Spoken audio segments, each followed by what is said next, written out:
Sharon Pinkenson is on the way. She had an appointment this morning. We've picked her up and she'll be here about 1 o'clock. But while we're having our lunch, I want to introduce some fine people from Temple University. As you know, Neil Harvey is here, and Neil is in charge of our scholarship program, and we made scholarship presentations. I told you last meeting that we are this year going to give 6 $1,000 scholarships to students who are seniors in college and majoring in communications.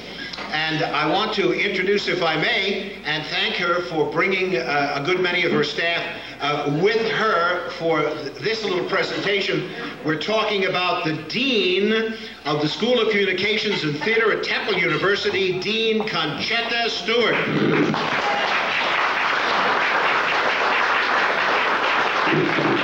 Thanks very much.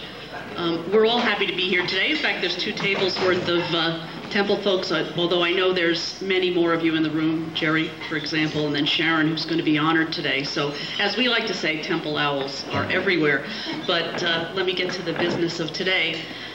The first thing is about our students. We are so very proud of our students, and I will tell you, in the, well, going on 3 years now that I've been dean, we have increased the size of the school by more than 50%. We are the fastest growing communications school in the country.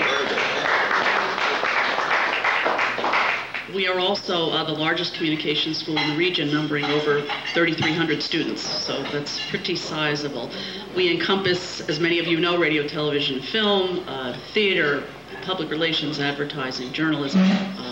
So we have quite the breadth and depth in the field that we're very, very proud of. Let me talk a little bit about our students today. We have our 2 scholarship winners with us here today, Maria Kim and Jim Brinkman. Why don't you guys stand up and let everybody...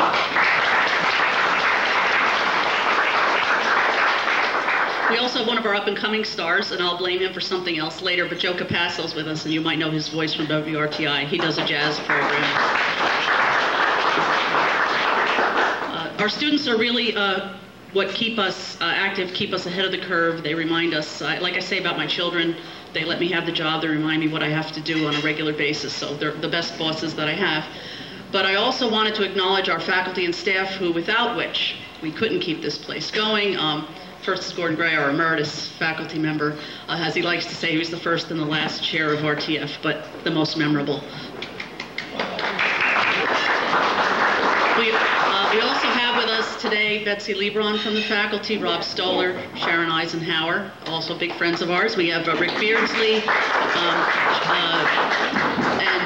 Ed Fisher and Sarah Hines are with us from the staff, so we have quite a crew today. And without which these, the hard work of these folks, the school wouldn't be able to be kept running. We have 3 TV studios, 8 audio suites, digital editing, just a massive operation. And it's really one of the reasons we're here to thank Cal today is because of his contribution to making those facilities all the more available to our students. It's a funny little story. I won't reveal too much, but Joe and Cal got to talking about George Harrison on the event of his death, and Cal said, well, you got a pretty good operation here, what do you guys need? And Joe always had his list, his Christmas list, which he reminds me regularly of. He said, cameras, we need cameras.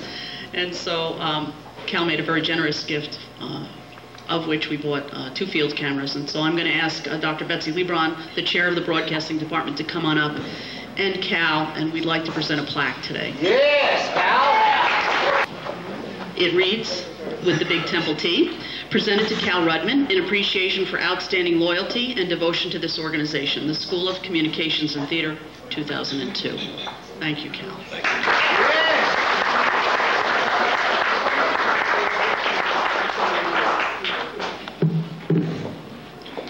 First, I would like to personally acknowledge the presence here of our longtime loyal member, John Roberts, Professor John Roberts. And Former president and Temple faculty. I don't know, did John Roberts start the radio program? Pretty much. Yeah, I was applying for it, but I don't think I made the grade. But John Roberts was always an inspiration to me and many others, and the list of his students and the success of his students is legendary. I have a master's degree plus 30 credits from Temple University. And I only lived a few blocks away from Temple. So my heart is really with Temple University. Had the occasion, Joe Capasso, student announcer there, had me doing the news. That was fun. Now, I wanted to bring something up now, and the timing is important because everything seems to happen in the month of November.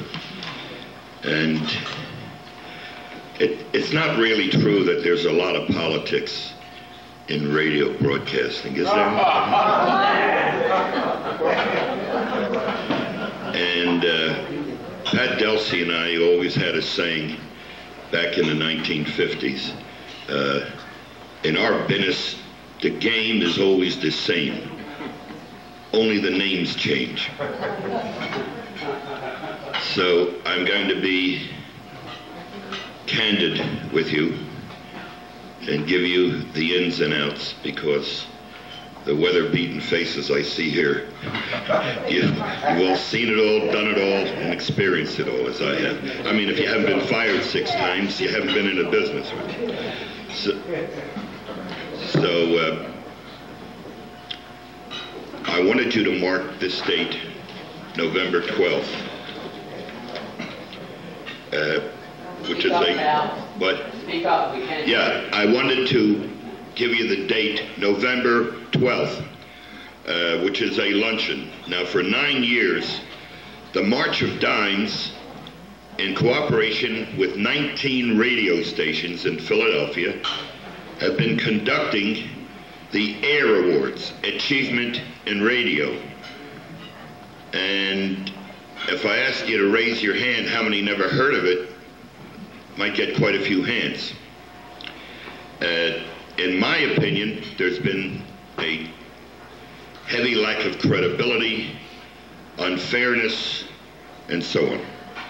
The cause is good, but you've had a lot of young people, some young ladies with little titles at radio stations, and you know, the old game in radio, suck up to a PD maybe when you need a job.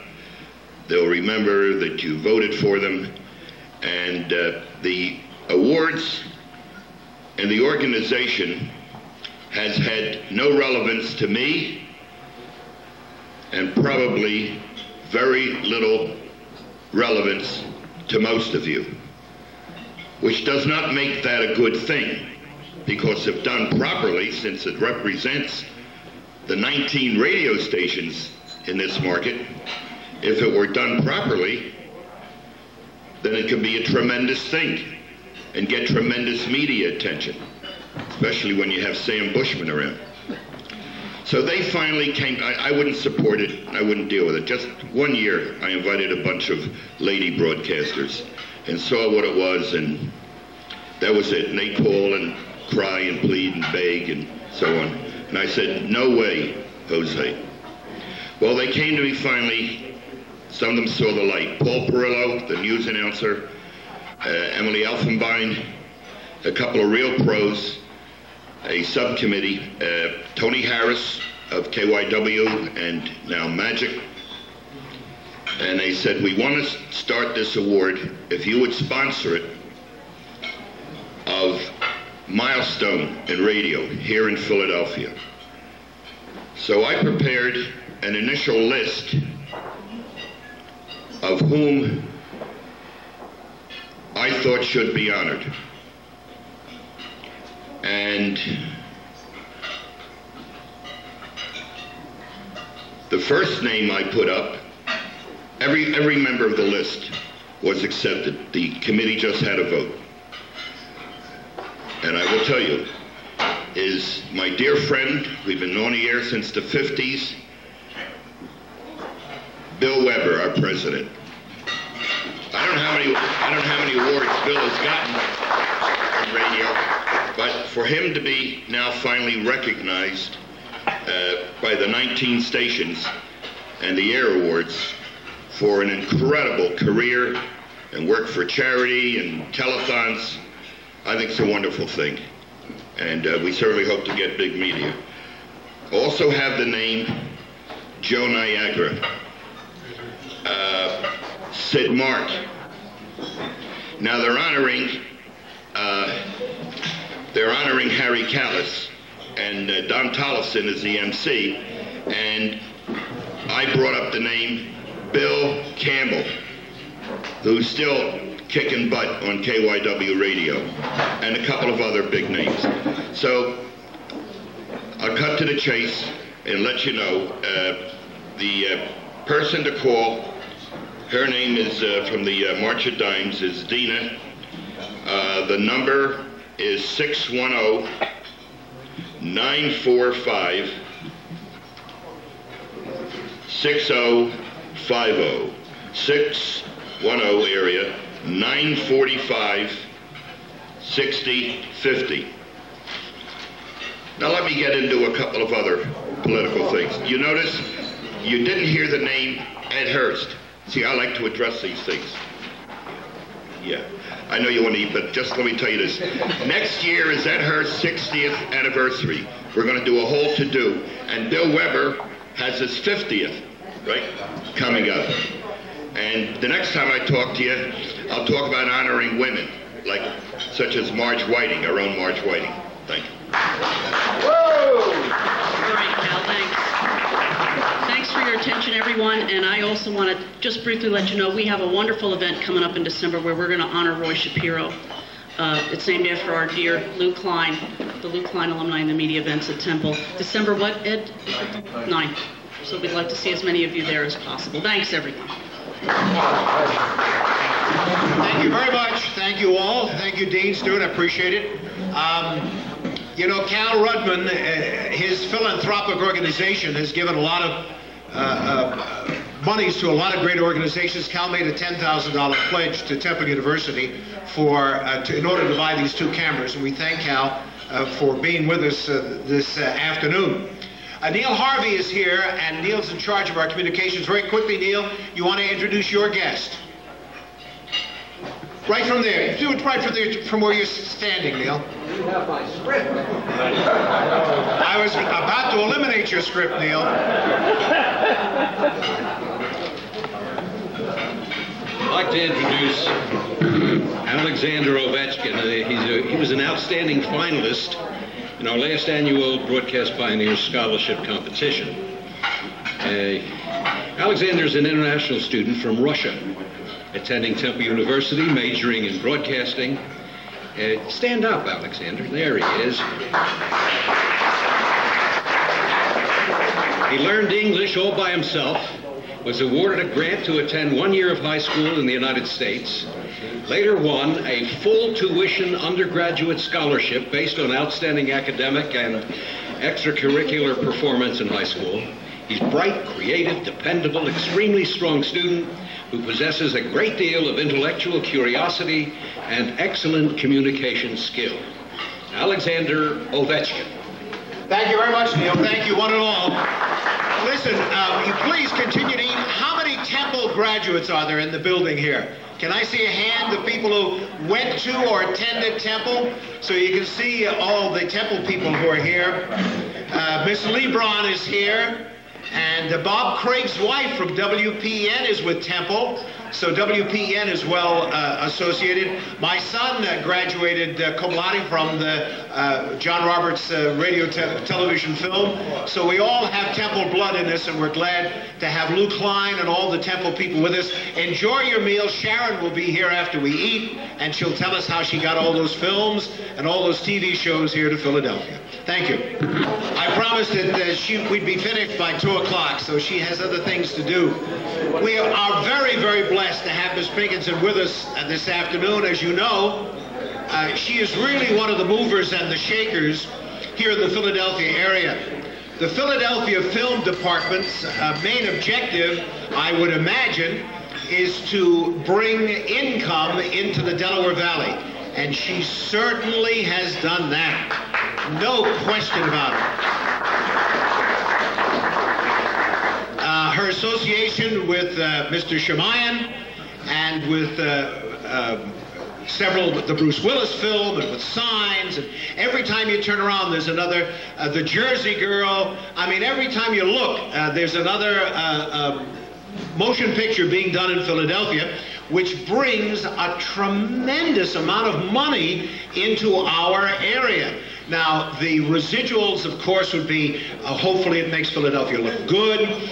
You know, there are many places that are less expensive than Philadelphia. I don't know if you know the film industry, but everybody wants to go to Toronto because it costs less.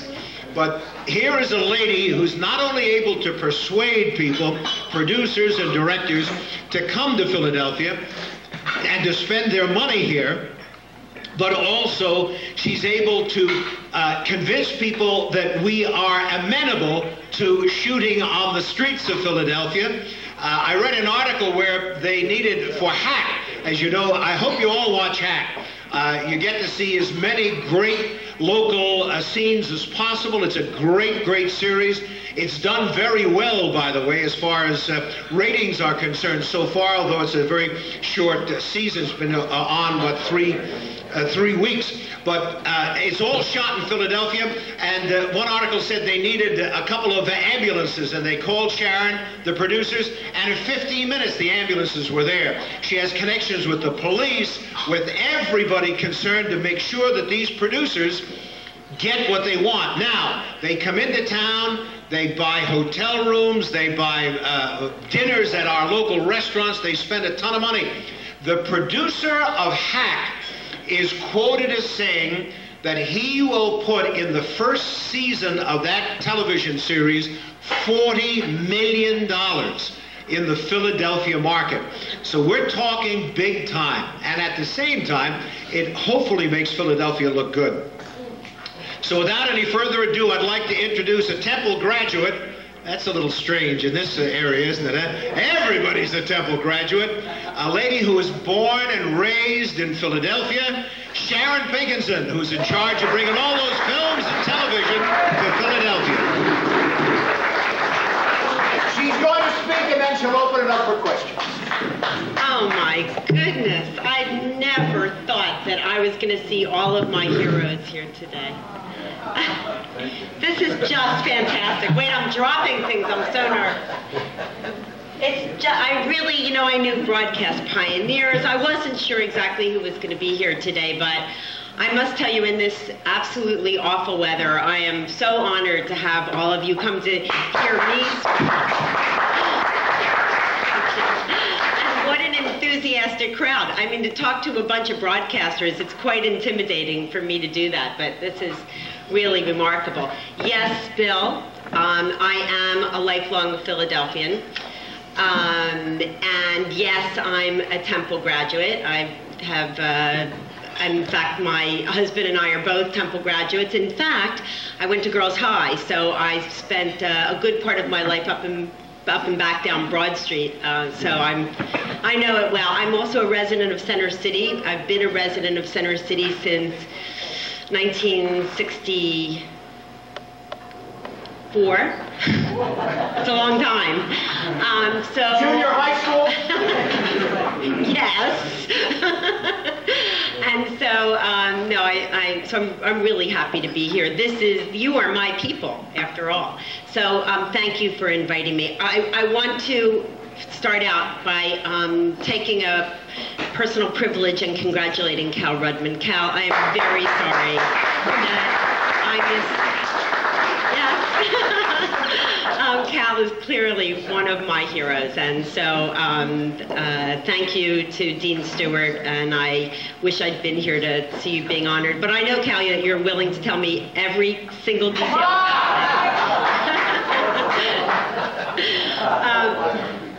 Let me tell you a little bit about my very exciting job. You know, a lot of people say to me, what did you, as I was just asked today by my neighbor at the table, what did I do before I did this? I used to be a costume designer.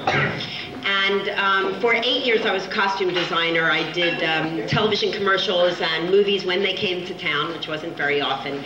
And I said at that time that I had the very best job in the world, the best job in Philadelphia for sure. And that was because when I was a costume designer, I got to see all the stars naked. Now, let me tell you, I now have the second best job in Philadelphia because I still get to meet all the stars, but they always have their clothes on when I see them, so it's not quite as good. Let me tell you a little bit about what the Film Office does. We are a Pennsylvania nonprofit corporation, but we started out as a Holy City organization. We were a department of, a part of the Commerce Department. We started in 1985. And the job then was basically to work with filmmakers when they came to town. You know, before there was a film office, they would come and say, oh, I'm shooting a commercial and I need to close the street and I need to hire a cop, and who do I call? They'd call City Hall. So in 1985, there was enough of that, and it apparently was very good business. The city recognized that, so they started the Philadelphia Film Office. I started in 1992. I was appointed by Ed Rendell in the beginning of his first term. So I've been around for a while. This is my 11th year. And it's actually, I'm about to celebrate my 20th year in the film industry. So that's quite some time. And so the Greater Philadelphia Film Office, which I rolled the film office into in July of 1992 because I thought it needed to be regional, is really an economic development office that does three things. First, our job is to attract movies and television shows and music videos and commercials and industrial film and basically all kinds of production, physical production, to come to the Philadelphia region and actually make their show here. That's what we're about, is basically production. The second thing that we do is, once we find out that a show is actually coming, is to help them get everything that they need. We're the problem solvers, we're the local producers. We help them find their locations, get their hotel rooms, negotiate with union contracts if that's necessary. We help them find their crews and their equipment. We close streets, we pick up their trash, we get them parking, we get them reservations to restaurants and sporting events and any other thing that they ask for, because we want them to be so happy here and for production to go so well and for them to find all the best incentives that may be out there, and if not, to create those incentives to make them come so that when they leave town, they become our best advertiser and they tell other producers what a great place the Philadelphia region is to make their show. Our goal, of course, to be the employment of local people, actors, crew people, teamsters, everybody, people working in the hotels that they're occupying in, so that everybody gets jobs working in the industry, and that there is this enormous economic benefit to the region. Since 1992, since the beginning of my first term, and by the end of this year, this calendar year, we should be at about $650 million in economic impact to the region. That is big business. So I'm very proud of that. Now, we don't track broadcast television, just so that you know. We don't. The Mayor's Office of Film and Television in New York, it's film and television and theater. They track Broadway. You know, they've got these huge numbers, but they're tracking Broadway, they're tracking news, they're tracking, you know, everything. So we're just tracking feature film and television shows and everything on video that we can find that we have assisted in one way or another, and that's the number that we're reporting. We do a third thing at the Greater Philadelphia Film Office. The third part of our mission has always been to recognize the importance of the growth of the local film industry. When I first got to this job, I realized that it was going to be a really tough call to grow the film industry, because I'd already been in it for a number of years and I knew that the work was leaving rather than coming here. So I knew that basically we needed three things. First of all, we needed our own, at the time I said our own Barry Levinson. We need a movie director and a television producer director who was going to create projects and write and shoot them in Philadelphia and going to be really devoted to Philadelphia stories. I knew we needed that. I knew we needed our own soundstage because when we were getting movies, they were coming here. They were shooting exteriors, and then they were going to New York or Los Angeles to finish up the show, so we were losing half of the production days. So I knew that those things were really important. And I knew that we needed incentives. We needed some other reasons that would get people to come here. And so we created all of those things. We got really lucky. We got this spectacular genius of a wonder-kind director whose name is Night Shyamalan. Look at that for everybody so they'll know how to pronounce it. I've got a way for you to remember. Not only is the Y silent, but you can remember his name Shyamalan because it's like a doo-wop song. Shyamalan. So you'll always remember now his name is Night Shyamalan. And you can correct people. And we took the old Civic Center in 1997 and converted it into the only municipally owned soundstage in the United States. It was a very big deal, and we're very proud of that. The old arena where the 76ers and the Flyers played, where Frank Sinatra crooned and the Beatles boogied, that's the place that is the major soundstage in Philadelphia. It's 40,000 square feet. It's got a 90-foot ceiling height. We can make another Jurassic Park in there. The very first show to shoot at the Civic Center was Beloved, Jonathan Demme's movie with Oprah Winfrey and Danny Glover. The second was The Sixth Sense. We shot Unbreakable in there and some other small films, but right now it is the home of the television series Hack. And yes, we're very excited and very proud about Hack. It's the very first and only television series, dramatic, hour-long series to shoot in Philadelphia in our history. Every single frame gets shot here, and it's not supposed to be Toronto. It's really, Philadelphia is playing for Philadelphia. So we're very proud of that. We've had 3 successful weeks, and I was hoping that when I got here today, I'd be able to tell you that we got an order for the back 9, but we haven't gotten it yet. So cross your fingers. We've got a 13-week order, and if we get the back 9, that means that we'll be working year-round on this show, and I'm very excited about it. So tune in, 9 o'clock Friday nights on CBS. So I was telling you about the third thing that we do. And the third thing is anything that we can think of to grow the local film and video community. And we do that in lots of different ways. First of all, we do it by publishing a directory. And I brought one along just so you can see what I'm talking about. This is the Greater Philadelphia Film and Video Guide. It's a production guide. It's the only guide in the United States that's self-published by a film commission. So we worked very hard on this. This is our big annual product. It's a listing of all the goods and services and people in the region that subscribe to this. So it really becomes like a Bible to the industry. In addition to that kind of information, there's sunrise and sunset charts, there's contact information, there's ads from the hotels, there's really everything you need to know about each of the different departments. How do you hire a cop? What does it cost? When can you close the street? Who do you call? And the answer, by the way, to all those things is for anything that any producer needs anywhere, you call the film office. One of the ways that we've tried to increase production is to make it very streamlined. One call to the Greater Philadelphia Film Office, you get everything you need, from a production assistant or an intern to closing a street or hiring a cop. If you're a producer and you need to hire a cop and you call the Philadelphia Police Department, they say, what are you calling me for? Call the film office. So it all gets done through the film office. So we publish this directory, and we do it every year. We're right now gathering listings and ads for the 2003 edition of the production guide. Also, we're very high-tech. Every single thing that is in the production guide is also on our website. We've been in this technology thing for a long time, which you can tell by our address. The film office's address is www.film.org.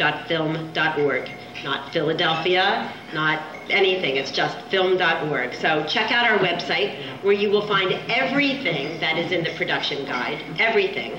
Plus you'll find location photographs, a jobs and information hotline. You'll see a weekly highlight of a local filmmaker's work with a streaming video of that work. So we become broadcasters ourselves by doing that.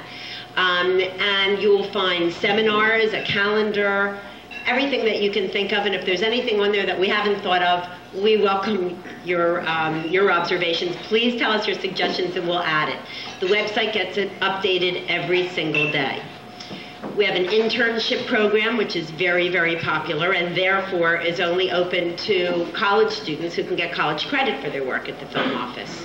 We hold seminars for professionals. We hold seminars for non-professionals who are interested. Last summer, I think it was, we had an 8-week seminar at Barnes & Noble in Center City for the general public to come and find out about the film industry. What's the grip?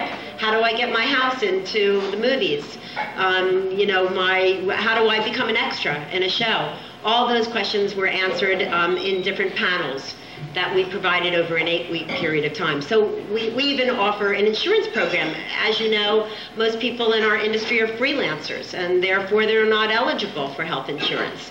So we put together a deal with the Chamber of Commerce and Blue Cross of Pennsylvania, and they now, by being a member, so-called, of the Greater Philadelphia Film Office, you can get group health insurance if you're a freelancer. So we're always trying to help this community and grow it up. Another thing that we did, by the way, the third thing that I thought we really needed in Philadelphia, which I forgot to mention, are more stories about Philadelphia.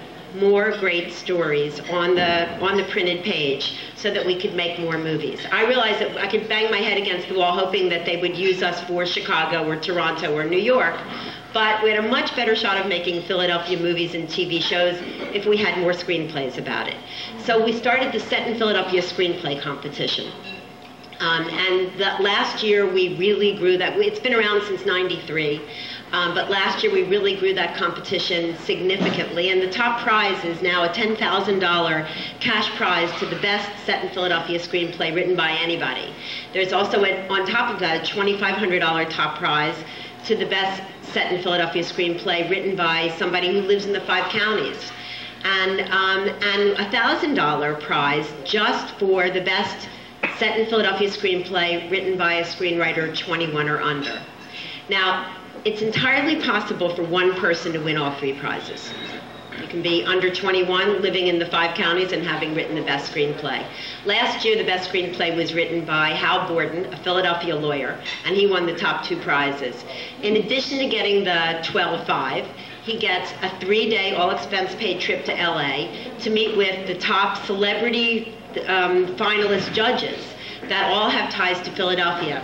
People like John Avnet and Kim Delaney were finalist judges, and he'll get meetings with those people and a trip to LA next month. What he'll be bringing with him is a video short that the film office produced for free. He selected 3 scenes from his screenplay. We got volunteers from the Philadelphia crew and acting community. Actually has top actors in it. Patrick Warburton, it was the star of the video short that we did for him. So we had people come in from LA as well, and so he'll have something to really sell this screenplay, because our goal is not to just give him a prize, not to just get a screenplay, but to get somebody to pick up that screenplay, and so therefore create another movie in Philadelphia. We've got the wonderful shows. As you know, we talked a little bit about hack shooting in Philadelphia. We were very disappointed when we lost Kim Delaney's show, and it didn't get picked up. I can tell you that was a huge disappointment, but it was a great year when you lose a show where they're only shooting exteriors and you get a job afterwards where they're shooting the entire series here. So we're excited about that. And as you probably know, Jennifer Lopez, Ben Affleck, George Carlin and Liv Tyler have all been in town to shoot a movie called Jersey Girl, which is being directed by Kevin Smith. Kevin Smith, the director of movies probably best known for Chasing Amy, but also for Clerks, which was his first film, and Dogma, and a bunch of other slacker films, as they say. If you saw any of his films, if you saw Chasing Amy, I can tell you that Jersey Girl is an absolutely charming romantic comedy, much more like Chasing Amy than like Clerks or Dogma. So I think you're really, really going to like this movie.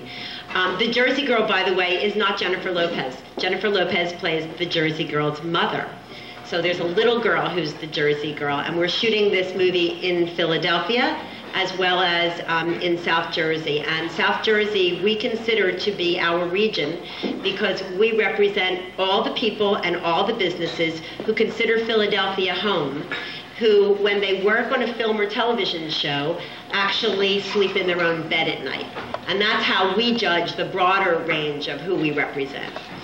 You know what, I actually think that this is a group that's got a ton of questions to ask. So I'm going to kind of do an Oprah thing.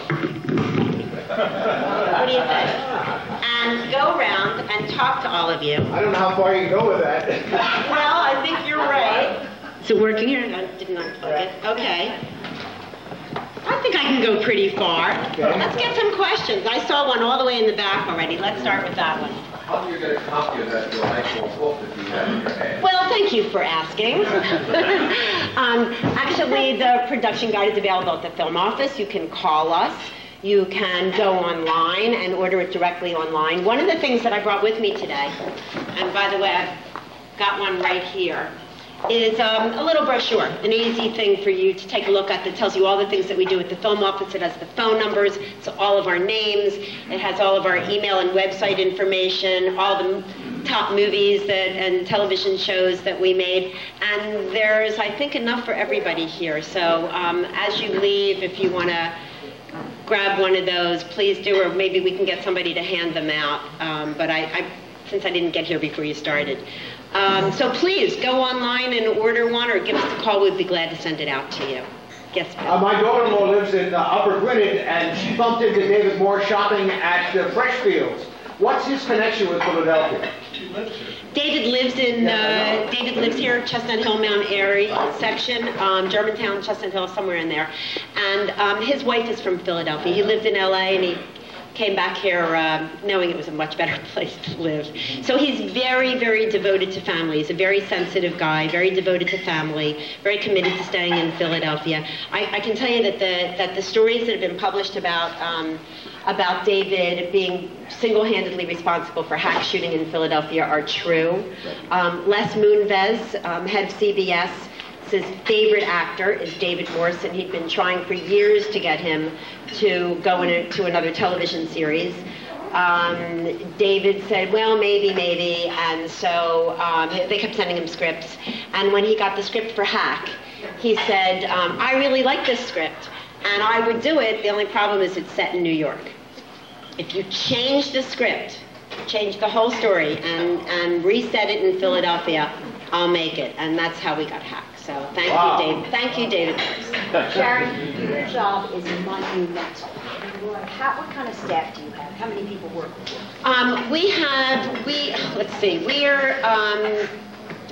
I guess we're 7 full-time people. Of those, which is a lot, of those 7 people, we have a full-time minority affairs director who also takes care of working directly with student filmmakers as well, but we all work with student filmmakers. But he's somebody who encourages student filmmakers and encourages minorities to work in the industry. We've got, my deputy director is really responsible for all the physical production. So he handles, right, he's sick today. He was out scouting locations, though, for Hack and making sure that they needed clothes a driving lane during rush hour tomorrow. One of the things is, yes, we are frequently responsible for tying up traffic, but we hope when you get to see the show you don't feel so bad. We really try to minimize the impact to the neighborhood and the businesses as much as possible, and that is one of the jobs that we have. So there's somebody on staff just to handle those things.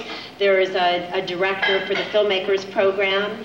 I have an assistant. So that's all of us. There are two people who are just entirely responsible for putting together the advertising and the listings and the production guide, and they work just when we're gearing that up, and they volunteer some of the rest of the time to do it. How do you think we rank in terms of ease of production compared to other cities?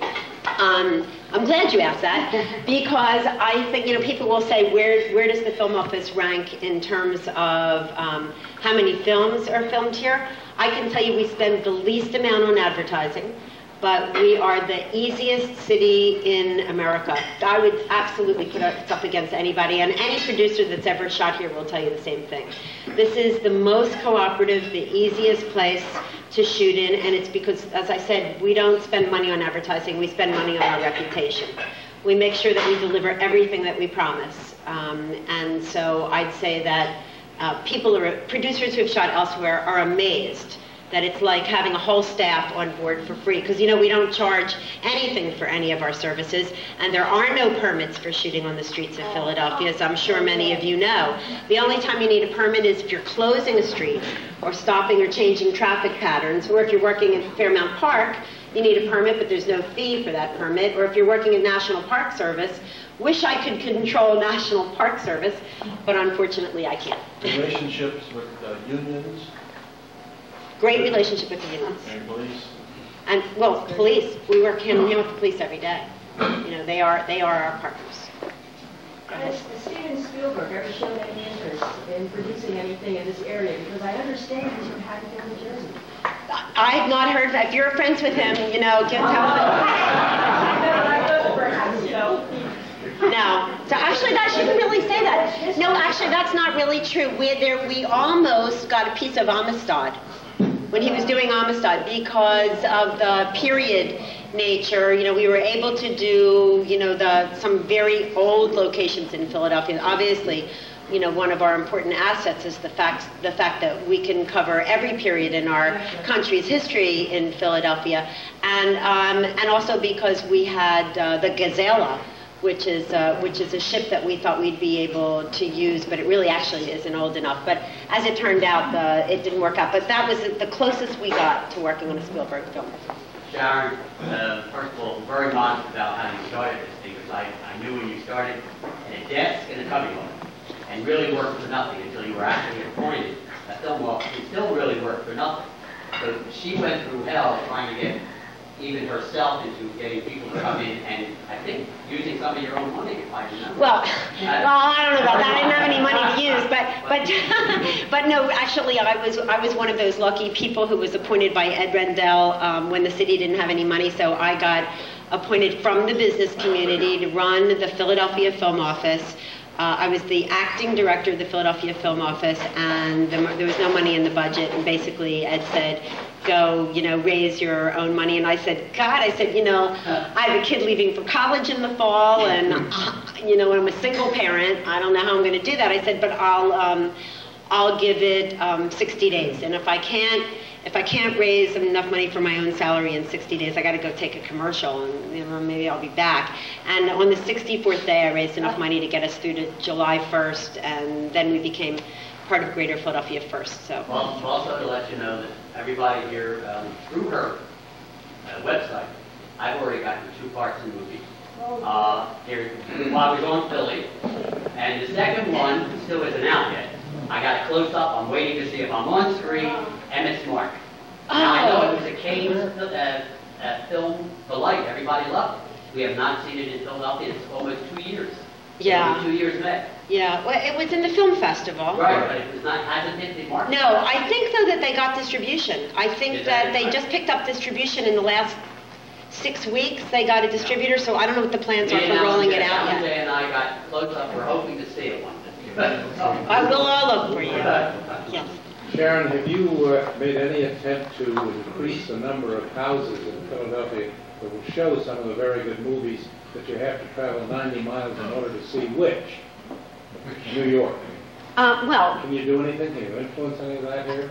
you're talking about showing independent film? Yeah, well, that's right. I mean, all of many films that are produced, including those here, you don't get to see them. Well, we have some really good art houses in Philadelphia, and of course, the Ritz and some other. There are some other old single theaters that are showing art films. But yes, I personally got involved in it. Again, thank you for that opportunity to talk about it. For those of you who don't know, I'm very involved with the Prince Music Theater in Philadelphia at Broad and Chestnut, and Film at the Prince is my namesake project. It's the Sharon Pinkenson film project called Film at the Prince. So I'm very proud of that. What we show in this beautiful 450-seat house is we fly a screen right behind the proscenium wall. We show 35 millimeter, 16 millimeter video, DVD films right in the big house. We also have a black box theater upstairs, and we regularly show film up there, locally produced films, works in progress, student films, experimental films, repertory films. So for those of you who are not familiar with it, I guess I should have brought Film at the Prince brochures with me. I forgot them today. You caught me. So please check out Film at the Prince and come see us. It's really a great place to see movies. Thank you. Yes? About 15 years ago, Dustin Hoffman called and got a collection of old Captain Miller shirts. They were going to do a movie. Now, I never heard from them. If you see, would you ask him, is he still interested in doing a movie on Captain Miller? And if not, would he please return the tape?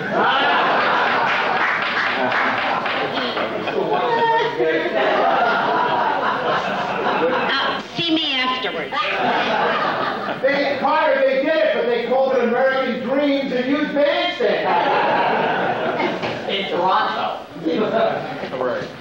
As someone who kind of lives in the best of both worlds, I spend more of my time at Temple now with the students than I do with my production company, but I can tell you as someone who is a local producer, not only does the film office do everything Sharon says they do, but Sharon herself is amazingly accessible, and I really believe that they treat local producers who are doing budgets which aren't even on a scale compared to a lot of these other projects.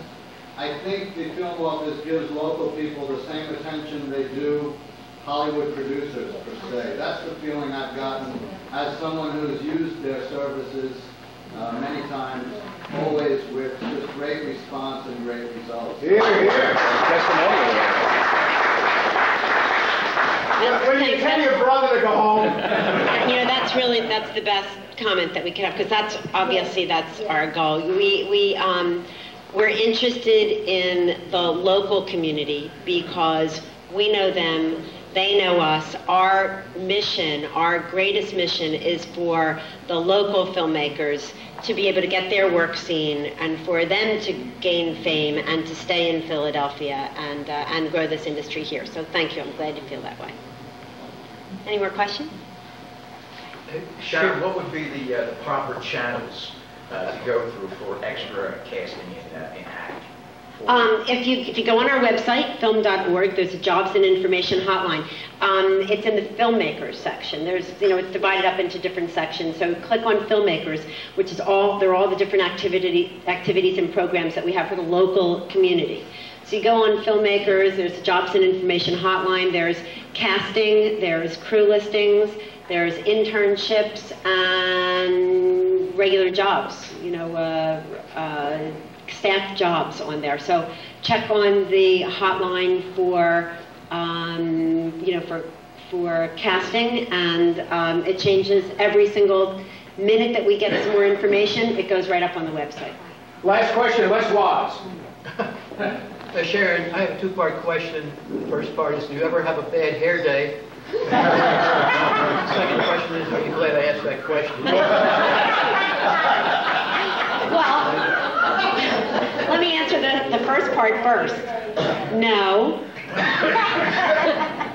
And let me answer the second part now. No. No, I'm delighted. Thank you. You know, listen, a girl's got to be known for something. Thank you, everyone. Thank you, Sharon. Thank you very, very much. Big round of applause for our guest.